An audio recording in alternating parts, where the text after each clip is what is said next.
Merci de nous accueillir et de nous laisser, comme chaque année, le temps pour un peu vous exprimer ce qu'on a fait, ce que sont nos projets et un peu être la voix des familles lors de cet après-midi qui est particulièrement intéressante. Alors, j'ai encore un petit écho, mais je vais essayer de faire avec. Je voulais vous faire un petit flashback sur notre année 2020, qui a été un peu particulière. Vous savez qu'avec le Covid, les associations ont été beaucoup touchées parce que, bien sûr, on n'a pas pu organiser tous les événements qu'on a l'habitude de faire. On a donc du coup récolté moins d'argent, on a dû un peu diriger nos actions différemment. On s'en est quand même sorti parce qu'on est plutôt fourmis que cigales, mais on a réussi à réinjecter de l'argent, donc de plusieurs manières différentes. Donc on a notamment contribué au travail de réflexion, de rédaction, de relecture d'un projet de recherche en sciences humaines et sociales qui a été fait avec la Fondation Maladies Rares sur un sujet qui nous tient très à cœur, qui est le lien entre les enfants atteints de hernie diaphragmatique et le sport. Le centre de référence lillois y participe aussi. On est très content de ce projet parce que à chaque rentrée en septembre, on a toujours les mêmes questions des parents qui veulent savoir si leurs enfants peuvent faire du sport, quel sport, dans quelle mesure, est-ce qu'il n'y a pas de contre-indication, etc. On a beau leur dire qu'au contraire, le sport, c'est recommandé, qu'il faut y aller, qu'il faut qu'ils en parlent à leur médecin et qu'il n'y a pas de souci. Voilà, le fait d'avoir enfin une étude, d'avoir des chiffres, d'avoir un peu de contexte, je pense que ça nous aidera énormément. Ensuite, on en a déjà un peu parlé aujourd'hui. Il y a donc cette fameuse base de données du centre de référence. On a contribué à son financement à hauteur de 3 000 €. Donc, on était content de pouvoir faire ça pour aider à ce que justement le travail continue à se faire. Bien sûr, on a aussi participé à la relecture et rédaction du PNDS de la hernie qui a été publié en octobre dernier, de la mise à jour. Donc, on est très content aussi que ce projet est abouti.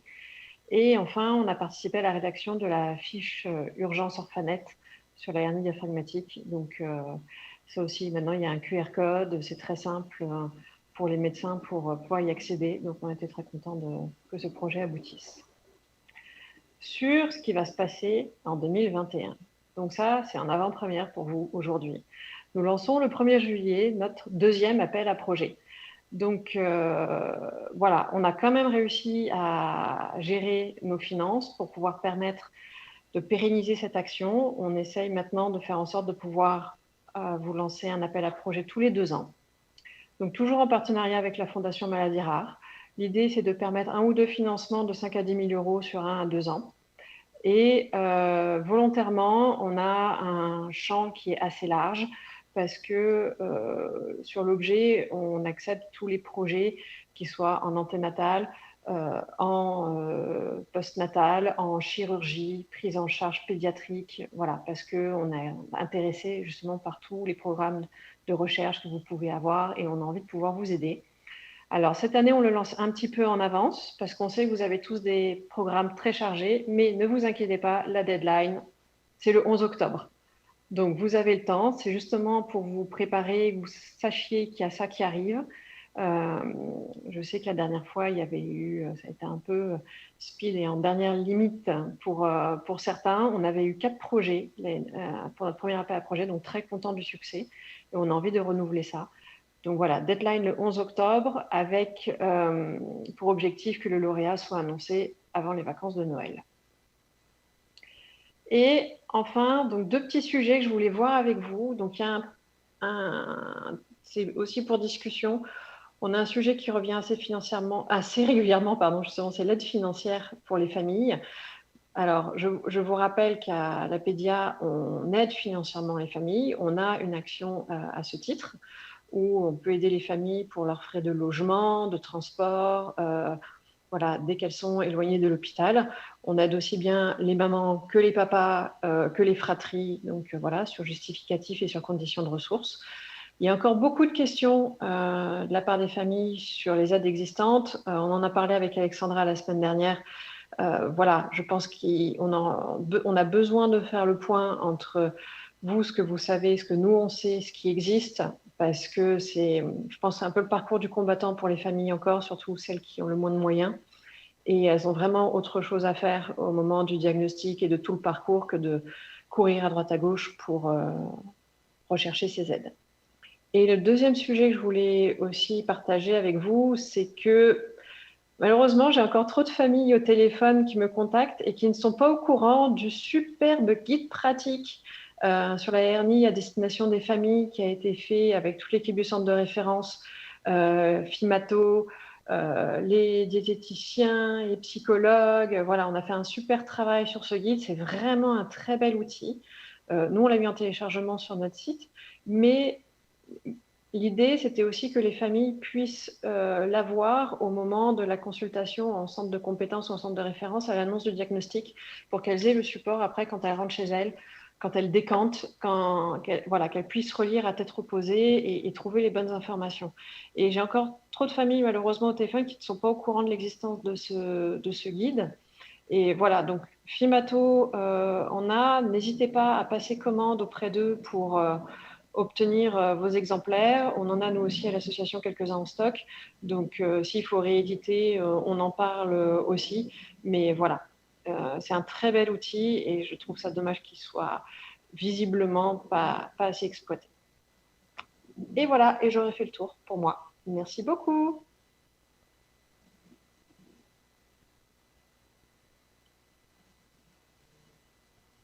Ni Oui. pour votre aide et votre soutien. Les appels à projets sont toujours attendus. Je vois dans la salle déjà des personnes qui sont intéressées. En ce qui concerne l'aide financière pour les familles, concrètement, en pratique, comment on fait? On en parle aux familles, elles vous contactent?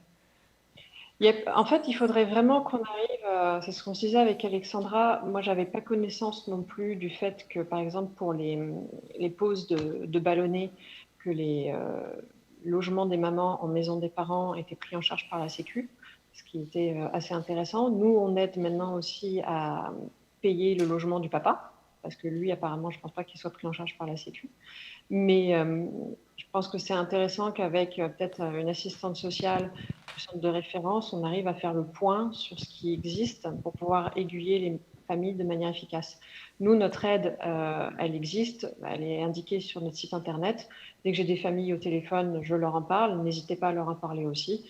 C'est là pour ça. Ce qu'on se disait avec Fanny, c'est qu'en fait, on avait l'impression que pour certaines patientes, leur caisse d'assurance familiale prenait, enfin leur caisse de santé, pardon, prenait en charge parce qu'on était dans le cadre du CRMR. Et nous, ce qu'on fait systématiquement, c'est qu'on donne aux familles un certificat disant qu'elles sont venues à Paris parce que la prise en charge ne pouvait pas être faite ailleurs que dans le centre de référence pour la pose de fétoscopie. Certaines arrivent à se faire rembourser, d'autres non. Mais c'est vrai qu'en fait, aucune n'est revenue vers nous en disant que ça posait problème. Donc ce qu'on s'est dit, c'est qu'à la rentrée, on allait s'y mettre pour vraiment bien se renseigner. Moi, je peux faire ça chez nous avec l'assistante sociale pour vérifier effectivement si les patientes sont remboursées, parce que parfois, c'est quand même assez lourd. Et quand elles restent, quand on pose un ballonnet qui ne s'en va pas tout seul, elles restent en général 4 semaines ou 5 semaines sur Paris, et pour certaines c'est compliqué pour la prise en charge.